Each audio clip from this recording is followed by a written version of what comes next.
means just to put many stents and to get problems with the stents 10 or 15 years later. That's issue.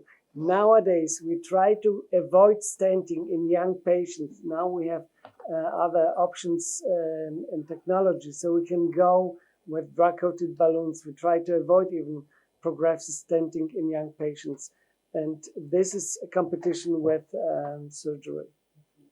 గారు ఏం చెప్పారంటే first only heart రక్తనాళాలకే stent పెడుతుంటే తర్వాత heart valves అన్నిటికీ operation జరుగుతుండే.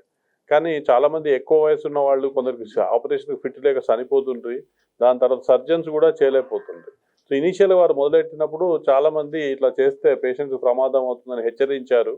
వారికి చాలా threats కూడా వచ్చినాయి. అయినప్పటికీ కూడా హీ ఫెల్ట్ పేషెంట్స్కి ఇది బాగుంటుంది ఫ్యూచర్లో అని దాన్ని కంటిన్యూ టు వర్క్ చేసి దాని మీద ఈ స్టేజ్కి తెచ్చారు. అంటే ఒకప్పుడు ప్రొసీజర్ చేస్తే 25% మంది చనిపోయే ప్రొసీజర్కు ఇప్పుడు మనం లెస్ దెన్ 1% మంది చనిపోయే స్టేజ్కి తెచ్చాము ప్రొసీజర్. ఇవన్నీ కూడా ఎలా వినారంటే ఎబరాడ్ గ్రూప్ లాంటి సీనియర్స్, మార్టిలియాన్ అని ఇంకొక అతను వేరే ప్లాట్ఫామ్స్లో వర్క్ చేసుకుంటూ, వాల్వ్స్లో ఇంప్రూవ్మెంట్ చేసుకుంటూ, టెక్నాలజీలో అభివృద్ధి చేసుకుంటూ ఈ సిక్ పేషెంట్స్కి కూడా మనం కాపాడగలుగుతున్నాం. ఇంతకుముందు ఎవరైతే అందరూ ఆపరేషన్ సర్జన్ కూడా చేయలేమని చేతులెత్తేసిన పేషెంట్లు కూడా మనం కాపాడగలుగుతున్నాం. ఇవన్నీ 25 ఏళ్ల కృషి వల్ల పేషెంట్లకి ఇది పాసిబుల్ అవుతుంది. ఇది వారికి ఎందుకు ఇలా ఇష్టం అంటే ఇండియాలో కూడా ఈ జబ్బు పెరుగుతోంది, వయసు కూడా ఎక్కువ మంది బతుకుతున్నారు కనుక ఇండియాకి కూడా ఈ ప్రొసీజర్ చాలా రిలవెంట్. యుఎస్లో కంట ఎక్కువ జరగకపోయినా ఇక్కడ కూడా పెరుగుతుంది కనుక he wants to teach that to all of us. Thank you sir for time and efforts what you says.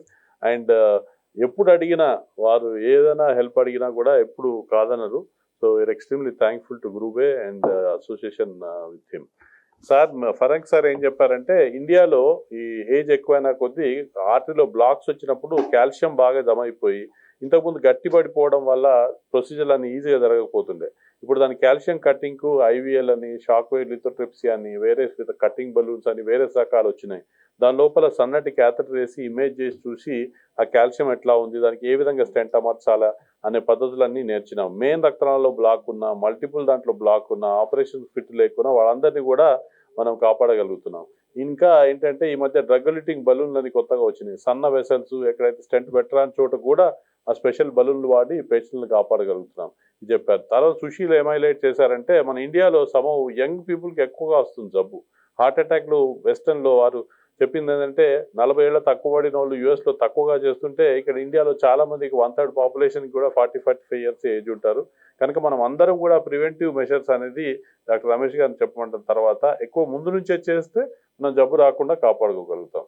So రేపటి నుంచి ఇప్పుడు మీరు అందరికి కుతూహలం ఏముంటుందంటే 1500 మంది డాక్టర్లు అక్రాస్ ఇండియాలో ఇది సెకండ్ బిగ్గెస్ట్ మీటింగ్ రిజిస్టర్ చేసుకున్నారు. 23 లైవ్ కేసులు ఉన్నాయి వేరే ప్లేసెస్ నుంచి, ప్లస్ యుఎస్లో 2 సెంటర్స్ నుంచి కూడా ఉంది. తర్వాత ఇండియాలో మల్టిపుల్ చోట్ల నుంచి ఉంది, ఢిల్లీ, ముంబై, చాలా చోట్ల నుంచి ఉన్నాయి.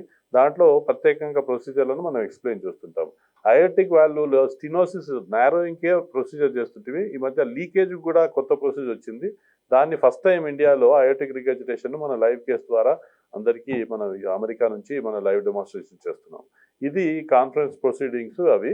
ఇప్పుడు నేను అన్నట్టుగా ఇంతకుముందు మనము ఎక్కువ యంగ్స్టర్స్లో వస్తుంది. రమేష్ దగ్గుపాటి గారు కూడా ఫార్చునేట్ టు హ్యావ్ హిమ్. ఆయన ఇండియన్ ప్లస్ అగైన్ యుఎస్లో కూడా మంచి ప్రఖ్యాత ఇన్స్టిట్యూట్కి హెడ్డింగ్ చేస్తున్నారు.